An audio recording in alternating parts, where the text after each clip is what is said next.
अगला शब्द है करीब, निकट, समीप, नज़दीक, निकट, नियर। करीब, करीब नहीं, करीब, करीब। कुरैशी, कुरैश और कुरैशी। कुरैश शब्द अरबी का है, एक कबीले का नाम है, प्राचीन कबीला एक रहा है कुरैश, उसी से बना कुरैशी, ई प्रत्यय लगा फारसी का, कुरैशी। तो सरनेम भी होता है हमारे देश में बहुत लोगों का, तो कुरैशी नहीं, कुरैशी भी नहीं, बल्कि कुरैशी, कुरैश और कुरैशी, कुरैशी, ठीक है।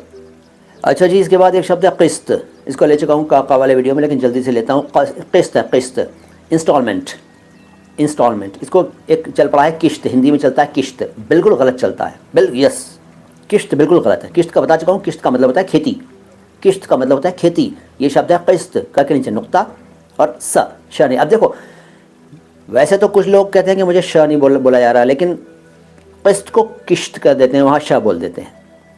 इसका मतलब है आप सबको श बोलना आता है, लेकिन थोड़ा सा लापरवाही है कि कहाँ श बोलना है, कहाँ स बोलना है। लापरवाही है थोड़ी सी, और कुछ नहीं, वरना आपको सब कुछ आता है। आप में से एक एक इंसान परफेक्ट है, लेकिन ध्यान नहीं देते, और कोई बात नहीं, ध्यान दे लीजिए तो ठीक है। किस्त,